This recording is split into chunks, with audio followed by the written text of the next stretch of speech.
오늘은 부활의 아침입니다. 우리 부활절 인사 한번 같이 나누도록 하겠습니다. 두 분씩 짝을 좀 지으시고 한 분이 먼저 부활의 아침입니다. 우리 주님 다시 사셨습니다. 그렇게 하시면 그렇게 인사하는 게 아니고 주고받는 인사를 시키려고 그랬는데 다시 합니다. 잘할 때까지 할 겁니다. 자, 부활의 아침입니다. 우리 주님 다시 나셨습니다. 한 분이 하시면 나머지는 화답을 하셔야겠죠. 다른 분은 우리도 다시 삽니다. 요렇게 대답한 다음에 서로 아멘 요렇게 마무리해 보세요. 시작. 부활의 아침입니다. 우리 주님 다시 사셨습니다. 우리도 다시 삽니다. 아멘. 예, 시키지 않는 것까지 다 되셨죠? 예, 오늘 이렇게 함께 부활의 아침 맞이하면서 부활하신 주님 예배하는 우리 모두에게 부활의 생명과 능력이 충만하시기를 축원합니다. 네. 여러분 부활절의 상징이 뭐지요? 기억이 안 나세요? 달구알이죠, 달구알. 닭알입니다, 닭알. 달걀이죠? 아마 이 달걀을 한 번도 태어나서 보지 못한 사람이라고 하면 이 돌멩이 같은 것에서 무슨 생명이 나오리라고는 생각하지도 못할 겁니다. 하지만 어떤가요?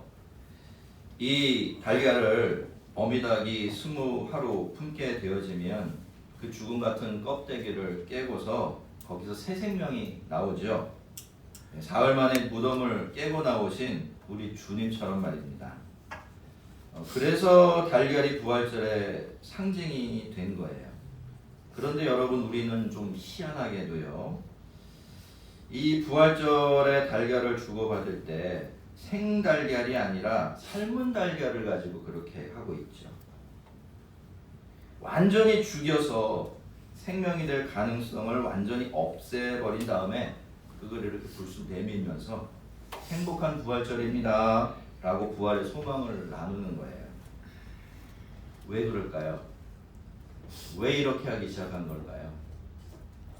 애초에는요 보관 때문에 그랬답니다. 여러분 사순절 기간이 있죠. 3월부터 시작해서 예수님 부활하신 날까지 이렇게 사순절이라고 부르는 40일 동안의 기간이 있는데 이 기간 동안에는 예수님의 고난과 순환에 집중을 해야 되기 때문에 중세시대는 달걀을 못 먹게 했대요. 근데 닭은 계속 알을 낳죠. 어떡합니까? 보관을 해야 되잖아요. 그래서 그걸 삶아서 오래 보관을 하기 시작을 한 거랍니다. 그래서 부활절을 맞이하면서 이 삶은 생달걀이 아니라 삶은 달걀을 나누기 시작을 한 건데 제가 가만히 생각을 해보니까 생달걀보다는 그렇죠? 삶은 달걀이 부활절에 부활의 생명을 믿고 고백하는 우리에게 더 잘 어울리는 것 같습니다. 여러분 예수님께서 꼭 그렇게 사셨죠? 완전히 죽으셨다가 돌아가신 지 3일 후에 다시 사셨습니다.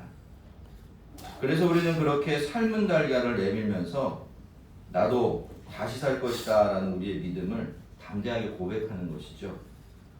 여러분 아무튼 생달걀도 아니고 삶은 달걀 가지고 부활의 소망과 믿음을 고백하는 우리는 참으로 대단한 믿음의 소유자들인 것 같습니다.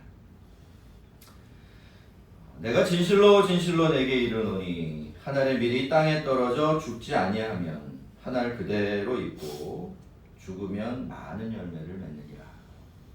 여러분은 어떠신지 모르지만요. 저는 늘 이 말씀을 대할 때마다 이 말씀이 네가 죽어라. 네가 죽어야 된다. 너에게 열매가 많지 않은 건 여전히 네가 살아있기 때문이다 라는 말씀으로 들렸어요.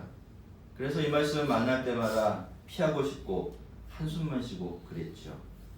뭐 제가 저 자신을 죽이기가 싫어서 그랬던 게 아니고 죽이고 싶은데 죽여야 한다는 거 아는데 그게 생각보다 잘 안 되었기 때문에 그랬어요. 내가 진실로 진실로 내게 이르노니 한 알의 밀이 땅에 떨어져 죽지 아니하면 한 알 그대로 있고 죽으면 많은 열매를 맺느니라. 여러분, 우리가 이 말씀을 받기 힘들다고 해서요, 우리가 이 말씀을 모른 척할 수가 없습니다. 예수님은 이 말씀을 진실로 진실로라는 말로 시작을 하셨고, 자기 생명을 사랑하는 자는 잃어버릴 것이요, 이 세상에서 자기의 생명을 미워하는 자는 영생하도록 보존하리라 라는 말씀으로 마무리하셨기 때문입니다. 여러분, 만약에 이 말씀이 그저 우리 인생에 열매를 맺는 방법에 대한 말씀이고, 그 열매가 있어도 좋고 없어도 되는 그런 것에 불과하다면 이 말씀도 우리에게 그렇게 큰 문제가 될 것은 없을 것입니다. 왜 그렇죠? 그러면 그저 열매만 포기하면 되기 때문이에요. 하지만 이 말씀은 여러분, 열매에 대한 말씀인 동시에 우리의 영생에 대한 말씀이기도 해요. 그래서 우리가 예수를 믿어서 영생 얻기를 바라고 있고, 그렇죠? 그 영생 포기할 수 없다고 한다면 이 말씀 모르는 척하면서 그냥 넘어갈 수가 없는 겁니다. 예수님께서 우리에게 열매를 위해서 밀알처럼 죽어야 하고, 그래야 자기 생명을 영원히 보존할 수 있게 된다라고 말씀하고 계시기 때문에 이 말씀 사실 우리에게 부담스럽게 와닿을 수밖에 없죠. 그런데 여러분, 우리는 이 말씀의 겉모습이 아니라요, 이 말씀을 주신 예수님의 마음을 좀 헤아려 보아야 합니다. 그래야 비로소 이 말씀의 의미를 제대로 읽어낼 수 있기 때문이에요. 예수님께서는 먼저 이 말씀하시기 전에 인자가 영광을 얻을 때가 왔도다 라고 말씀하신 후에 이 말씀을 이어가셨습니다. 그러니까 여러분, 이 말씀은요, 원래 예수님께서 무엇을 당신의 영광으로 여기고 계시는지, 그리고 당신께서 그 영광을 얻기 위해서 어떤 길을 걸어가실지 그런 것들을 설명해 주는 말씀이었던 것이죠. 그런데 똑같은 진리와 원리가 제자들과 오늘 우리에게도 똑같이 적용되기 때문에 오늘 우리에게도 이 말씀 주신 것입니다. 그래서 여러분, 이 말씀은 죽음에 대한 말씀이 아니에요. 이 말씀은 주님의 영광에 대한 말씀이고요. 그래서 우리의 영광을 위한 말씀입니다. 예수님께서 우리를 너무 사랑하셔서 우리가 잘 되라고, 우리를 복 주시려고 그래서 하신 말씀이라는 것입니다. 그렇게 보면 자기의 생명을 사랑하는 자는 잃어버릴 것이요, 세상에서 자기의 생명을 미워하는 자는 영생하도록 보존하리라 라는 25절의 말씀도 같은 말씀이 될 겁니다. 성도 여러분, 이 말씀은 주님께서 가장 사랑하는 사람들에게 주시는 영생의 약속입니다. 우리가 워낙에 죽는 것을 싫어하고 힘들어하니까 그래도 안 죽는다고, 오히려 그래야만 진짜로 사는 것답게 살고 영원히 살 테니까 그 길을 가라고 하시는 약속, 그것이 바로 25절 말씀입니다. 이제 주님은 그런 마음에, 우리의 마음의 주파수를 이렇게 맞춰서 24절을 함께 다시 한번 읽어보겠습니다. 시작. 내가 진실로 진실로 내게 이르노니 하늘의 밀이 땅에 떨어져 죽지 아니하면 하늘 그대로 있고 죽으면 많은 열매를 맺느니라. 이제 이 말씀이 좀 가벼워지셨습니까? 부디 그러셨기를 바랍니다. 여러분, 다시 말씀드리지만 이 말씀 죽음에 대한 말씀인가요? 그렇지 않습니다. 이 말씀 열매에 대한 말씀이고 동시에 영생과 영광에 대한 말씀이에요. 내가 진실로 진실로 내게 이르노니 하늘의 밀이 땅에 떨어져 죽지 아니하면 하늘 그대로 있고 죽으면 많은 열매를 맺느니라. 여러분, 이 말씀이 무겁게만 느껴지는 것은 우리가 죽음에 대해서 가지고 있는 선입견 때문입니다. 그 선입견 때문에 우리는 일단 죽음이라는 말만 들어도 마음이 무거워지고 못 들은 척하고 싶어지지요. 그런데요, 성도 여러분, 만약에 말입니다, 정말로 반드시 죽어야 할 것이 있다면 어떻게 해야 될까요? 그건 반드시 죽여야 합니다. 그게 죽지 않아서 제대로 살 수가 없고 복되게 살아갈 수 없다면 그건 죽어 마땅한 것이죠. 우리 몸속에 있는 나쁜 병균이나 암덩어리처럼 제거되어야 마땅한 것입니다. 그것이 죽기 전에는 우리가 온전할 수가 없는 거죠. 제가 이번 사순절 기간 동안에 책을 한 권 읽었거든요. 그 책은 십자가에 달린 예수는 낯선 이가 아니다. 한국어로 번역하니까 굉장히 제목이 길어진 그런 책인데, 이 책을 읽으면서 저는 앞으로 제가 걸어가야 될 영적인 여정을 밝혀둘 등불 하나를 만난 것 같았어요. 이 책의 저자는 세바스찬 무어라는 아주 유명한 신부님이신데, 이분은 이 책에서 자아하고 참된 나를 구분하시면서 자아가 세상의 중심이 되려고 하는 이 성공할 수 없는 자아 숭배의 근원이라고 한다면, 참된 나라는 것은 나를 하나님과 이웃을 위한 존재로 풍성하고 영광스럽게 살게 해주는 진짜 나 자신이다. 그렇게 구분했습니다. 그러면서 자아가 아니라 참된 나로 살아가기 위해서는 어떤 과정을 거쳐야 하는지를 그 책에서 설명해 주고 있었어요. 여러분, 인간은 언제나 이 자아라는 것을 세상의 중심에 두고서 살아왔어요. 안 그랬던 적 단 한 번도 없습니다. 하지만 그럼에도 불구하고 지금 우리가 사는 이 시대만큼 스스로 자아를 부추기고 자아에 대해서 값싼 아첨을 남발하면서 자기 스스로도 그것을 당연하게 여겼던 이 경박한 자기 숭배 시대는 없었습니다.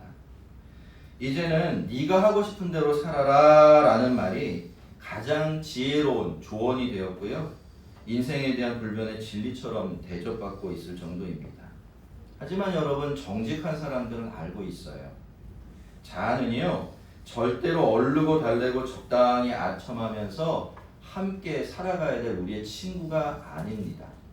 그냥 생각해보면 이 자아만큼 우리 편인 것 같이 느껴지는 것이 없지만 실제로 깊이 들어가 보면 이 자아라는 놈은 우리의 적입니다. 세상의 적이기도 하죠. 이 자아가 내가 참되게 살아가는 것을 방해하고 있고요. 나아가서 우리가 사는 세상을 상처 입히고 망가뜨리는 주범이기 때문입니다. 지금 지구상에서 이곳저곳에서 벌어지는 그 죽고 죽이는 안타까운 전쟁들의 이유가 다 뭡니까? 자아 때문이에요. 한 사람의 자아 때문이고 한 나라의 자아 때문입니다. 자기를 세상의 중심에 두려고 하니까 그 일에 방해되는 것은 모두 다 없애버리고 있는 것이죠. 여러분, 예수님께서는 자기의 생명을 사랑하는 자는 잃어버릴 것이라고 하셨는데요. 여러분, 이것이 자기 숭배에 빠진 자아가 늘상 하는 일이에요. 우리의 자아는 늘 자기 자신에게 집착하게 만듭니다. 늘 자기 자신에게만 관심을 갖게 만들어요.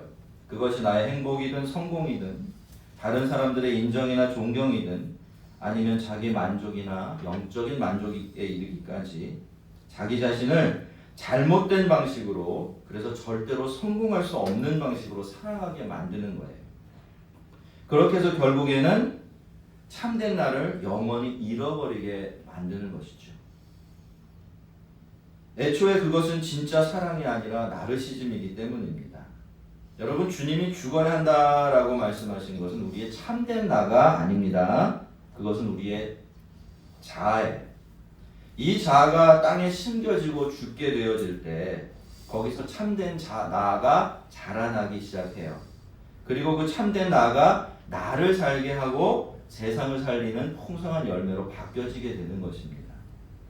여러분, 만약에 우리가 예수님을 모르고 예수님을 믿지 않는다면 우리는 자아를 죽일 수가 없어요. 예수님이 없는 사람에게는 자아가 전부이기 때문에 그렇습니다. 하지만 예수님께서 계시고 우리가 그분을 믿기 때문에 우리는 얼마든지 자아를 죽일 수가 있습니다. 얼마든지 자아를 죽여도 되고요. 사실은 죽여야만 해요. 십자가에 달리신 예수님을 깊이 묵상하고 무덤에서 다시 사신 우리 주님을 생각하면서 과연 그 십자가에서 그리고 그 무덤에서 나에게 일어난 일이 무엇인지를 계속 생각하고 거기에 우리의 생각과 마음을 맞춰가면서 말이죠. 여러분, 십자가에서 우리의 자아는 죽었습니다. 그리고 그 무덤에서 나의 참된 나가 걸어 나왔습니다. 왜요? 예수님의 죽음은 나의 죽음이었고요. 그래서 예수님의 부활은 또 나의 부활이기 때문입니다.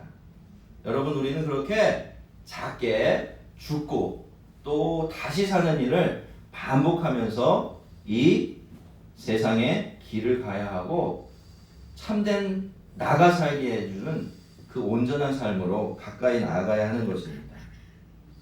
내가 진실로 내게 이르노니 한 알의 밀이 땅에 떨어져 죽지 아니하면 한 알 그대로 있고 죽으면 많은 열매를 맺느니라. 여러분, 예수님은 이 말씀대로 하셨어요. 그렇죠? 그렇게 이 말씀의 산 증인이 되셨습니다. 예수님은 십자가에서 죽으셨습니다. 완전히 죽으셨어요. 그런데 그래서 영원히 죽으셨습니까? 그 한 알의 밀알이 완전히 사라져 없어지고 말았나요? 그렇지가 않습니다. 여러분, 예수님은 다시 사셨습니다. 그저 다시 살아나신 것이 아니라 그렇게 다시 살아날 때는 다시는 죽음에 먹히지 않는 죽음을 이긴 능력 있는 생명으로 살아나셨고 수없이 많은 열매로 다시 살아나셨어요. 그리고 지금도 예수님은 그 열매 속에서 살아가고 계세요. 그 열매가 누굽니까?